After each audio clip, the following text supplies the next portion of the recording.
and then we're going to trade this girl into this, because we gave her the attack +1 when we used the spell. Hopefully that does make sense. Oh dear, oh dear. So that's all looking quite nice. We've got a couple of guys on the board. The way this game generally works is it's important for you to try to have more on the board than they have, ideally. Now we've only got 3 damage on the board right now, as you guys can probably see. We could change the health of all minions to 1, which we're probably going to do here, because it means that we're going to be able to do a couple of interesting things. We want to get rid of this Chillwind Yeti as quickly as we can. So if we put out our hero power, do the equality, which changes the health of everybody, we'll just trade into that, and then we'll trade into that. Because that had no attack, it didn't actually do any damage to us, so that's pretty good. Cheesy McCheesy says I'm not about Hearthstone. Hours on the iPhone, my friend. Hours on the iPhone. I love this game. It is really cool. So we're in a good position right now. We have 2 on the board where he has none. His battle cry is each player draws 2 cards, so it's risky for him to play that because that means that we've both got some decent cards here. And he's using his hero power. Shaman's hero power is the ability to summon a random totem from a list of different ones that you can get. Spell power +1, taunts, health, healing +2 at the end of each turn, I think. Something like that. So yeah, there's various different ways that you can use all these different cards. So what we're going to do here is we are going to play our Cult Master. And then we are going to play our Avenge, I think. Then we are going to trade into this Murloc that he had, which is going to initiate a free card from Cult Master, which is great because it's a Guardian of Kings. We can use that later on. And then we have a Silverhand Recruit here, which we want to kind of... It makes sense for us to do that because we want to get rid of his Wrath of Air totem. We don't want him to really be using that too much if we can avoid it. Caff, you using OBS? Yes, I am. OBS 64-bit thingamabob. It's doing well. Do I have any legendary? I do actually. I have a couple of legendaries. Yeah, give that Silverhand Recruit +4, +3. Yeah, that's awesome. I love it. Okay, right. So now, what we'll do is our good old-fashioned Trady True. Or Sunwalker. Sunwalker could be fun. No, we'll get the Murloc out. And that's going to give us a second one. Oh, that's insane. Okay, we want to wipe this spell damage off of the board here. Don't really want him to have that. So I think that's going to be good. We've got the 2 of these Murloc Knights now, just knocking about on the board, ready to go. That was a great play. So he's now got this Fireguard Destroyer. As you can see, is like a crazy powerful card, and it's going to overload him for 1, which means next turn he has 1 less mana than he should have.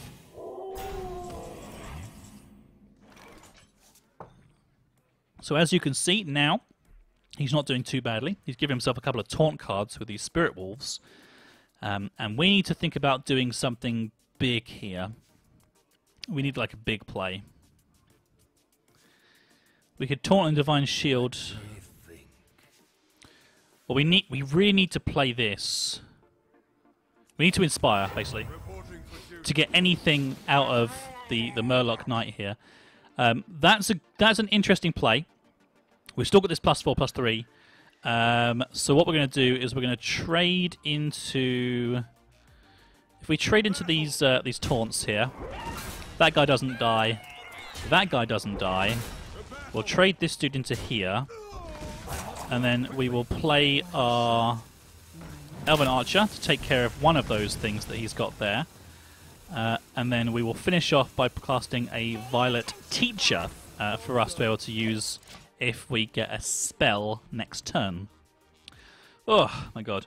Bernie Sanders, Artifice Ripper. Make sure that you actually go out and vote for Bernie Sanders, because the only way he's going to win is if everybody actually goes out and votes. Hopefully it will happen, and then we don't have to worry too much about all the corruption in the wonderful world. Now, he had 2 of these Fireguard Destroyers, which is crazy. And he's taken care of that Murloc now, which makes things a bit more difficult for us, but not too bad. We can probably look at doing... Do we want to get 6 on the board for 5 cost? We probably do. Because the alternative is getting this guy out, but we don't really want to get him out until this guy is like super damaged. So we'll take care of this.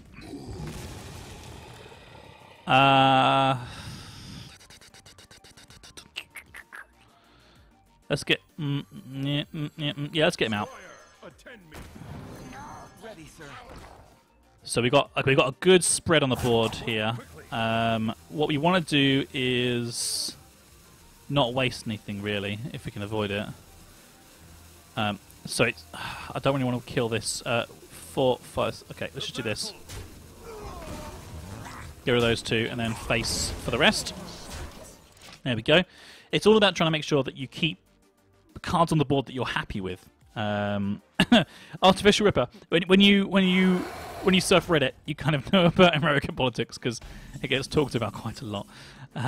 Yeah, no, it's all very interesting, really. I mean, it's important to stay up to date with like multicultural events and things. So, yeah, definitely. Right, okay, so we're gonna probably look at trying to kill this dude. What's he got? He's just a hardcore 5/9 beast here. So I don't really need to actually attack this if I don't want to. But he might have some cards which will buff that card. So we can trade these 3. We could probably actually trade face into it a little bit. Let's do this. Reporting for duty. For justice. We're going to get +2 health here, and then we're going to hit him for it. It's going to put him down to 5, so we're going to use this dude, and then this dude here, and then we're going to face the rest. That was a pretty good trade-off. He's now got full 10 mana. You can't get any more than 10 mana in any one turn, though.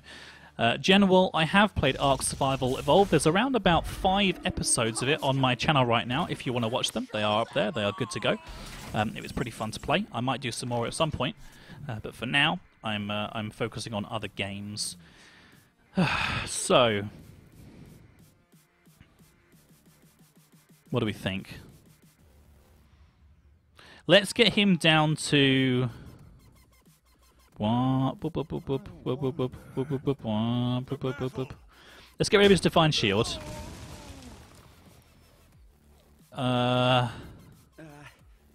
Is it 15 or less? Yeah, 15 or less. Okay, so 18, 17, 16, 15. This card comes out. Gives him +3/+3. We save this card. For justice. Or do we? No, let's just... Should we face? We'll face with our True Silver, and then we'll hit him like that, and we'll take this out, and then we'll be good to go. That's a good play, I think. We've got a +9. We've got Fatal on the board right now, and we have other cards that we can play out as well if we want to. The only thing that he'll probably do is try and take down this Darkoid. So he's going to trade into that, I think, with the Force Max here. He hasn't got a dragon, so he can't do anything about that. So he's just playing everything that he's got here. So that's not too bad. It tends to be more liberal in America. That's an interesting point. Yeah, I guess that's probably pretty accurate. Although a majority of people in the UK are conservative right now because the Conservatives got into power this year. So yeah, that's not necessarily the case. What's the play here? 2, 3, or 5, 6, 7. We've got 8 on the board out of 11. I like the idea of playing the Murloc because I always like playing the Murloc. But let's do this. Let's play a taunt that he has to get past to be able to do anything to us. And then we'll just face the rest. So we've got 3 health now. He's basically got to kill pretty much everything on the board to have any chance at surviving this turn. I think that's Going to be okay. He's going to trade for that. Does he have anything in his hand that can take out the entire board?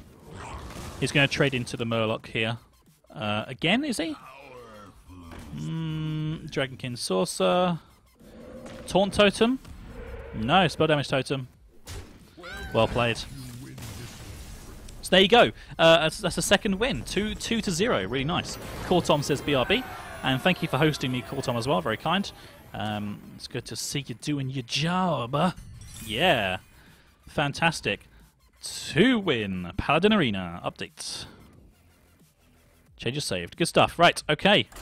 It's doing pretty well, guys. This is awesome. Let's get my little drinky over here.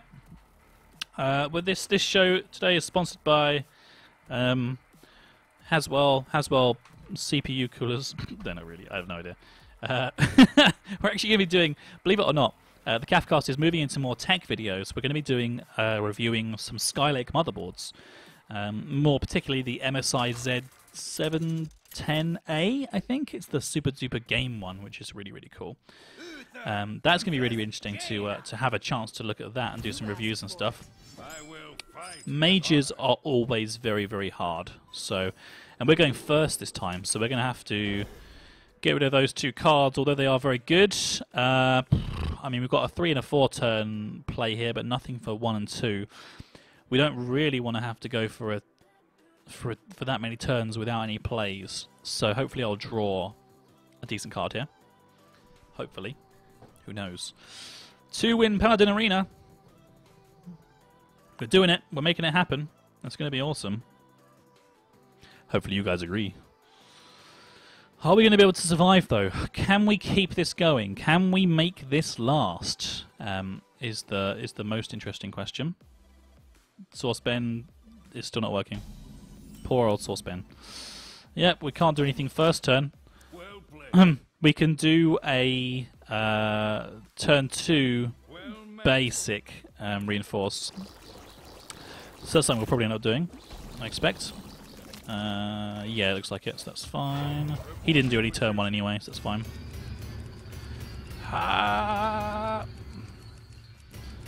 Gonna break the crystal. Gonna break it.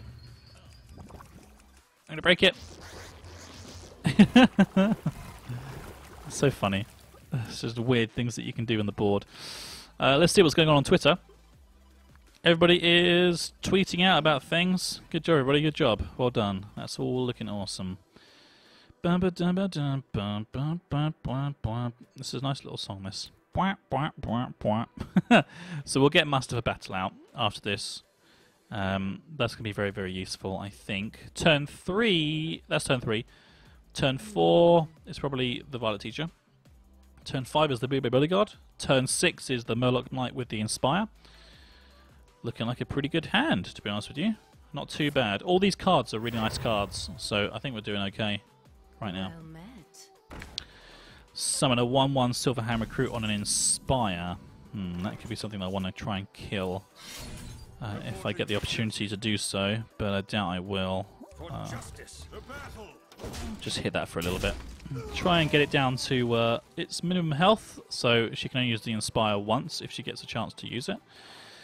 And yeah, it's going to give her a chance to get some Silverhand Recruits if she wants to. So that's something we'll have to try to finish off as quickly as we can.